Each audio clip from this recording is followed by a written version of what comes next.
BC declaration విడుదల చేసిన చంద్రబాబు పవన్ కళ్యాణ్ 10 అంశాలతో బీసీ డిక్లరేషన్ విడుదల. బీసీలకు 50 సంవత్సరాలకే పెన్షన్ అమలు చేస్తాం. 5 పెన్షన్లని నెలకు 4,000కు పెంచుతాం.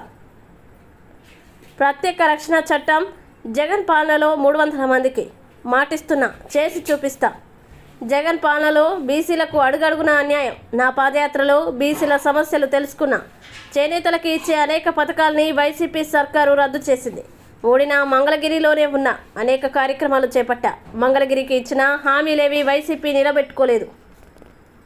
శ్రీ లోకేష్ గారికి, తెలుగుదేశం పార్టీ అధ్యక్షులు అచ్చెన్నాయుడు గారికి, వేదిక పైనున్న మహిళా నాయకురాళ్ళందరికీ, తెలుగుదేశం మహిళా నాయకురాళ్ళకి, జనసేన మహిళా నాయకులు ప్రతి ఒక్కరికి పేరు పేరున హృదయపూర్వక నమస్కారం.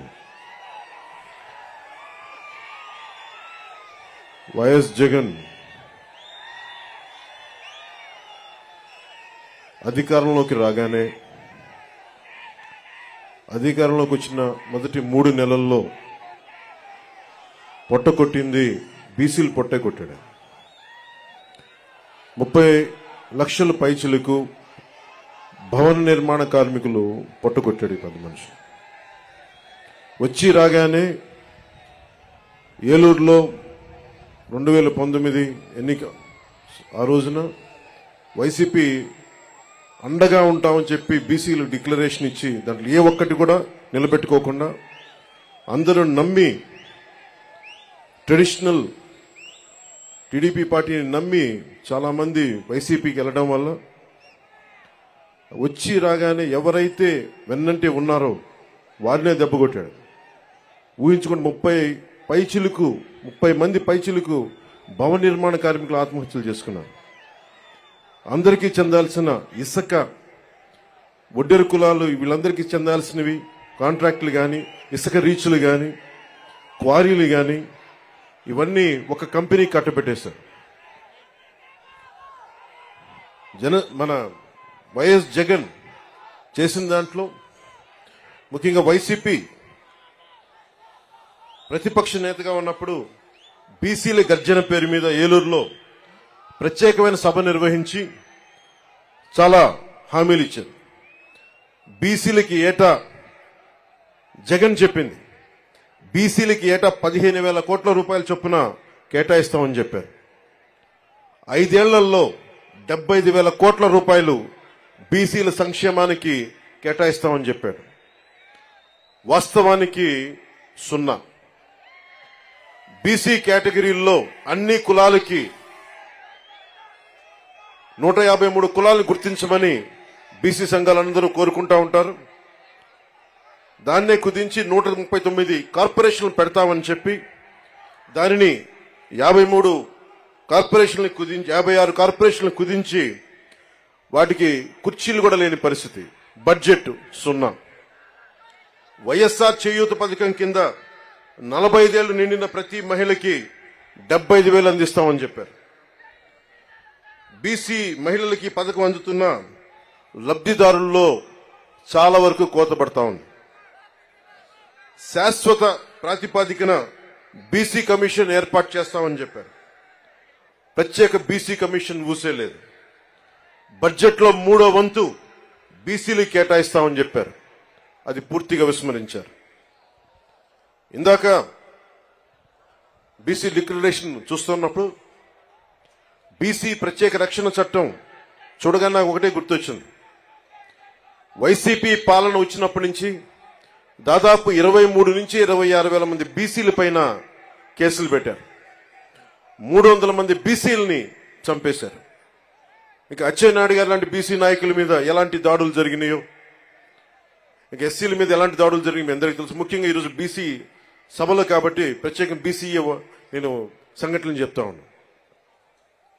ఇందాక సోదరులు లోకేష్ గారు చెప్తున్నట్టుగా గుంటూరు జిల్లాలో జరిగిన సంఘటన, పాపం అమర్నాథ్ గౌడ్ అక్కని ఏడిపిస్తా ఉంటే అడ్డుకున్నందుకు వైసీపీ నాయకులు చెరుకు తోటలోకి తీసుకెళ్లి పెట్రోల్ అంటించి చంపేశారు.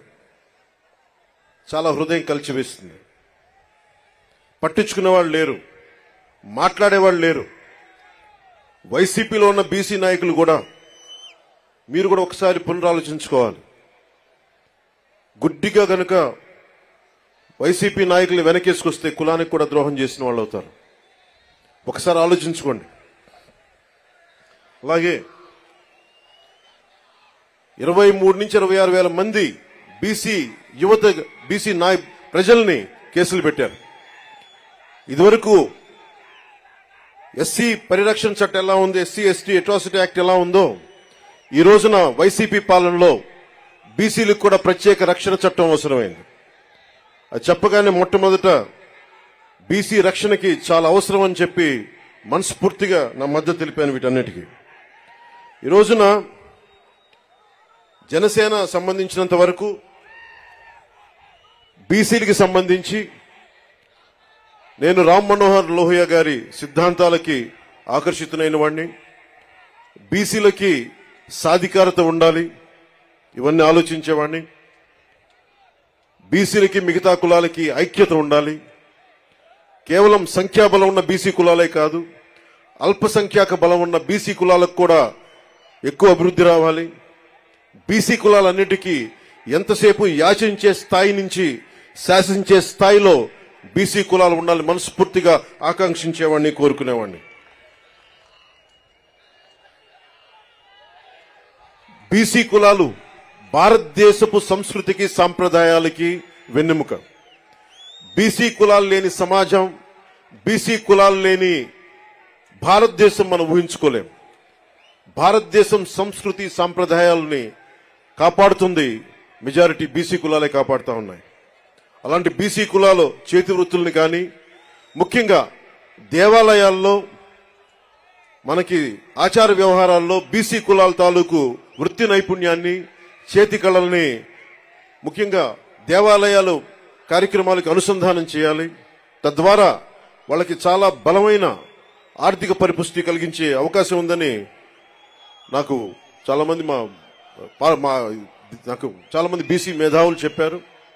దానిని ఒకసారి నారా చంద్రబాబు నాయుడు గారి దృష్టి కూడా తీసుకెళ్లి దాన్ని ఇంప్లిమెంట్ చేసేలాగా ఖచ్చితంగా దాన్ని ముందుకు తీసుకెళ్తాం. ముఖ్యంగా వడ్డెర కులస్తులు బ్లాస్టింగ్లు జరుగుతూ ఉంటాయి. కొడుతున్నప్పుడు డ్యాముల నిర్మాణం కానీ, రైల్వే లైన్ల నిర్మాణం కానీ ఇవన్నీ వడ్డెర కులస్తుల ద్వారా జరిగాయి బ్రిటిష్ హయాంలో. అలాంటి వడ్డెర కులస్తులు ఈ రోజున పాపం బ్లాస్టింగ్లో దెబ్బలు తింటా ఏ క్వారీలు కొడతారో ఆ క్వారీలకు వాళ్ళకి హక్కు లేకుండా పోయింది. జనసేన తెలుగుదేశం ప్రభుత్వం ఉమ్మడి ప్రభుత్వంలో వడ్డెర్లకి బలమైన ఆర్థిక పరిపుష్టి వచ్చేలా వాళ్ళకి ఖచ్చితంగా వారికి దాంట్లో సింహభాగం ఉండేలా చూడాలని మనస్ఫూర్తిగా కోరుకుంటా ఉన్నాం. అలాగే వడ్డెర్లు కాంట్రాక్ట్ వ్యవస్థల్లో నలిగిపోతా ఉన్నారు. వడ్డెర్లు మనకి ముఖ్యంగా ఈ క్వారీ మైనింగ్ లో చనిపోతే కాంట్రాక్టులు మట్టి ఖర్చులు తప్ప ఇంక దేనికి అండగా నిలబడే పరిస్థితులు లేదు. నేనే స్వయాన కర్నూలులో ఈ పరిస్థితిని చూశాను. అలాగే యువతరం బీసీ యువతలో కుల వృత్తుల మీద ఆధారపడలేని పరిస్థితి ఉంది. ప్రత్యామ్నాయ అవకాశాలు కావాలి. వీటన్నిటి మీద చాలా సమూలంగా ఆలోచించాల్సిన అవసరం ఉంది. దాన్ని కూడా మేము పరిగణలోకి తీసుకొని ఈ రోజున బీసీ డిక్లరేషన్లు ఇచ్చినవి కాకుండా మీకు ముఖ్యంగా బీసీ యువతకి, మహిళలకి, పెద్దలందరికీ కూడా మీకు ఆర్థిక పరిపుష్టి వచ్చేలాగా, మీరు సంపదకి యాచించకుండా సంపదని సృష్టించేలాగా అలాంటి పథకాలు ఉండాలి. పథకాల కోసం మేము అహిర్నిశలు తెలుగుదేశం నాయకులతో కలిసి కృషి చేస్తాను మనస్ఫూర్తిగా మీకు తెలుపుకుంటా ఉన్నాం. అలాగే ఇంకొకటి పెద్ద సమాజమైన వాడబలిజ, అగ్నికుల క్షత్రియులు, జాలరి, పల్లెకారులు, పల్లెకాపు, గంగపుత్రులు, ముతరాసులు ఇవన్నీ ఇత్యాది పల్లెకారుల కులాలన్నీ కూడా ప్రత్యేకమైన దృష్టి సారించాలి. దాదాపు 794 కిలోమీటర్ల తీర ప్రాంతం ఉండి ఈ రోజుకి జట్టీలు లేకుండా ఇబ్బంది పడతా ఉన్నారు. ఇప్పుడు గంగవరం పోర్ట్ లాంటిది నిర్మాణానికి పల్లెకారులు, జాలర్లు, మత్స్యకారులు ప్రాణాలు పోయినాయి. తిరిగి వాళ్ళకి ప్రత్యామ్నాయ అవకాశాలు కల్పించడంలో నిజంగా వెనుకబడి ఉన్నాం. తెలుగుదేశం జనసేన ప్రభుత్వం రాగానే అలాంటి మత్స్యకారులందరికీ అండగా ఉంటాం. అలాగే ప్రతి 30 కిలోమీటర్లకు కూడా జట్టీలు ఉండాలనేదే నా ఉద్దేశం. దాన్ని కూడా చంద్రబాబు నాయుడు గారి దృష్టికి తీసుకెళ్లి ప్రభుత్వం ఏర్పాటు చేయగానే ఎంత తొందరగా ప్రారంభించాలో, ఎంత త్వరగా జట్టీలు ప్రారంభించాలో కూడా దాని వైపు దృష్టి సారిస్తాం. ముఖ్యంగా మత్స్యకారుల పిల్లల్లో బాల కార్మికులు ఎక్కువైపోయారు, స్కూళ్లు సరిగ్గా లేక. అలాంటి చోట్ల ఆశ్రమ పాఠశాలలు ప్రారంభించాలని నేను మనస్ఫూర్తిగా ఆకాంక్షిస్తున్నాను. అలాగే మేము చేసింది మా నాయకర్ గారికి